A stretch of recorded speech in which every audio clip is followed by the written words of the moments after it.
Hello, America. I'm Mark Levin, and this is Life, Liberty, and Levin. There's so much going on, but certain things that need to be discussed that just aren't. And I want to discuss with you tonight, in the opening monologue here, the war against Donald Trump. What war against Donald Trump, right? He's a private citizen. There's a plan that's been laid out to try and destroy Donald Trump, even though he's a private citizen. Even though he's a private citizen. The Democrat Party is out to destroy him. They fear that he might be a nominee again, and they don't want him to have any clout within the Republican Party. Mitch McConnell is all for that as well. What am I talking about? Well, you had a Manhattan DA who retired, who opened an investigation of the Trump Organization. The Manhattan DA who replaced him, a radical leftist, is still conducting an investigation of the Trump Organization. You have an attorney general in Albany, New York, who ran on trying to indict Donald Trump. She should have been disbarred, in my opinion, right there and then. But instead, she actually has the ear of a judge who's now ordered the Trump Organization and former President Trump to comply with her subpoenas, even though it's quite obvious in this civil investigation that there's no attempt here to conduct justice. It's all about trying to destroy Donald Trump. That's the Democrat-elected Attorney General in Albany of New York.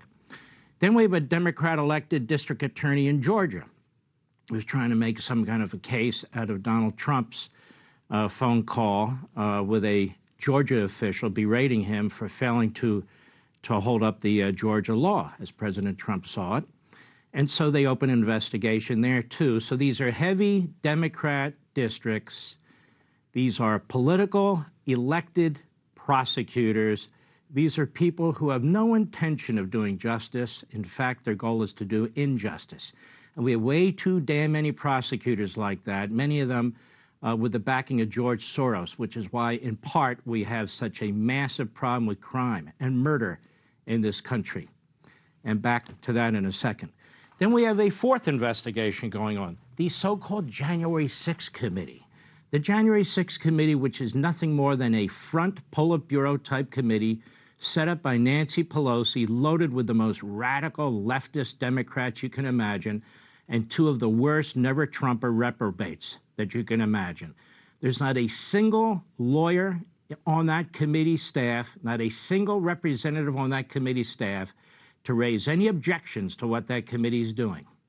It's very Stalinist in its makeup, and that committee is leaking like a sieve, cherry-picking information, using texts, using emails, putting the information out to their favorite news organizations, CNN, the Hill newspaper, the New York Times, the Washington Post. We saw all of this with Russia collusion. And the farce here is they claim they're investigating January 6th. Ladies and gentlemen, Congress has two responsibilities and only two. One, to legislate, two, to appropriate. They have no authority whatsoever to conduct quote-unquote criminal investigations. That's a separation of powers issue. That's what the executive branch does. And yet this committee is undermining all protections that a criminal investigation would provide to witnesses, that would provide to other people, by claiming that it is conducting an investigation under its legislative overview powers to consider legislation for next time. That's a farce.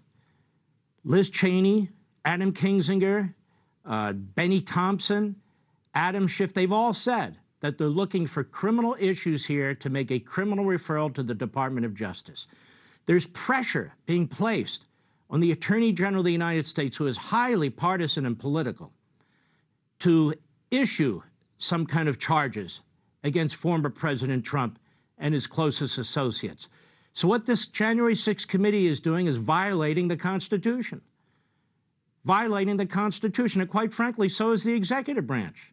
You can't have a committee of Congress under the cover of legislating, conducting a criminal investigation where people's due process rights, rights to challenge evidence, and other rights are being absolutely destroyed while they're sending their names to the Justice Department to be charged for contempt of Congress for not responding to their subpoenas and their testimony. The whole thing is a horrific setup. It's absolutely un-American. 4 Democrat Party operations where they criminalize politics. Donald Trump has committed no offenses whatsoever. How do I know? Because he's the most investigated man on the face of the earth by all kinds of authorities. We had a special counsel. He came up with nothing. That's the truth. And then we have this Russia collusion where they tried to set him up. And that's how we got a special counsel. And now we know that Hillary Clinton was the invisible hand behind the entire damn thing. The Democrat National Committee, the law firms of Perkins Coie and their lawyers who were also involved in the 2020 election, which I'll get to briefly as well. So this January 6th committee is leaking. Its operations and the way it's conducting itself violates the liberty and due process rights of the individuals that they're smearing. And the Democrat Party is on a tear. That's what's going on. Now let's remember a few other things about this. 2020. What's the biggest problem about the 2020 election? First of all, you had Mark Zuckerberg, one of the oligarchs, could be a Russian oligarch if you ask me, but he's an oligarch. And as you know, he owns Facebook. He's worth billions and billions. He pours $417 million into the race. That is indisputable. And what does he do with that money? He goes particularly into heavy Democrat areas, gives out grants to these local officials in these election offices, and as a condition of getting these grants, this extra money, to hire more people and to have more machines and to do all the rest, they must comply with the demands of the Zuckerberg Front organization. And those demands help the Democrat Party in Democrat precincts in particularly battleground states. That's dark money by a billionaire trying to buy the presidency. Now, I'm thrilled to death that the January 6th committee is looking into this. They're not. There's not a single committee of Congress looking into this because the Democrats control both bodies. Not a single committee of Congress looking into Mark Elias and the Perkins Coie law firm that went all over the country changing the election laws in violation of the federal Constitution. They had governors, they had boards of elections, they had state courts, state Supreme Courts. The problem is the Constitution says the state legislature determines the election processes for choosing a president and a vice president. And unfortunately, the United States Supreme Court, when 2 cases came to that court out of Pennsylvania, refused to take up either one. In Pennsylvania, you had a Supreme Court that is rogue. Every bit as rogue as the Florida Supreme Court was in 2000. The Pennsylvania Supreme Court changed the election laws to help Biden and the Democrats in the Democrat areas. When the Florida Supreme Court kept changing how you count ballots in Florida, finally the U.S. Supreme Court, under the great leadership of Chief Justice William Rehnquist, stepped in and said, that's enough. You don't have the authority to do that. That's enough. The John Roberts Supreme Court refused to step in at all, and that's why we're in this mess we're in today, if you ask me. Now, I hope when the Republicans take control of the House of Representatives that they do to Nancy Pelosi and these Democrats on this committee and these 2 rogue Republicans on this committee what they've done to everybody else.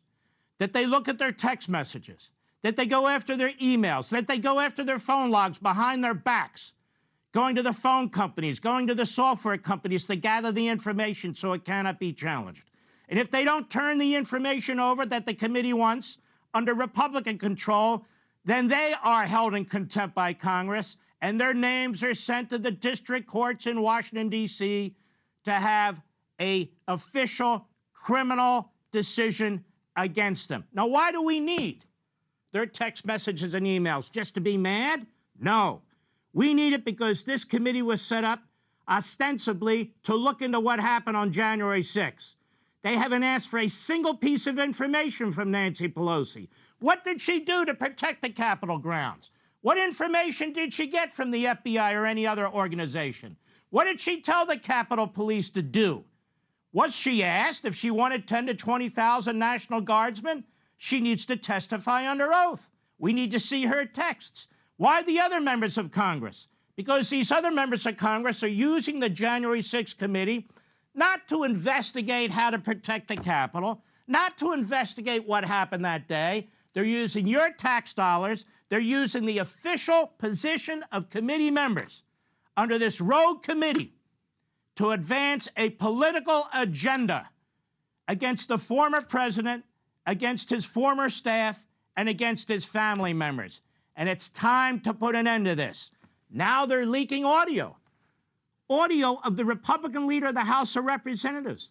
Does anybody find this unethical? That somebody was recording conversations with the Republican leader of the House of Representatives? Of course, the media don't care. The media are unethical. They're corrupt. But isn't there an issue here? Well, you know, Kevin McCarthy said one thing in private and another thing in public. Gee whiz, politicians never do that. And of course, reporters never do that. But wouldn't you be interested in knowing the extent to which the New York Times and the Washington Post, CNN and MSNBC, and all the rest of the corrupt news platforms have been colluding with this committee and the Democrats on this committee and the two reprobates on this committee, leaking the information to this committee? This committee's putting out information. Then they want to have a public hearing in June.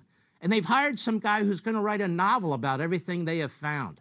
If this isn't Stalinism, if this isn't injustice, inequity, I don't know what the hell is. This is a disgrace, what's taking place here. It was a disgrace enough. 2 bogus impeachments of a president of the United States, absolutely bogus, including when he was a private citizen. A disgrace, undermining our constitutional system. This same Congress that has been targeting the U.S. Supreme Court and threatening members with loading it up with additional members of the Supreme Court if that court doesn't bend to their will. This same Congress, Democrat Party, open borders, the violation of our immigration laws. We have hell, anarchy, chaos on the southern borders, criminals coming into this country, fentanyl coming into this country. They don't give a damn. This same Congress that has weakened the dollar and created inflation, so all of you are suffering as a result. This same Congress and this same administration that has killed energy independence, so the price of gasoline is now going through the roof. This same Congress, this same president, who are shrinking the American economy, literally shrinking it, talking about food shortages. What the hell have we become here?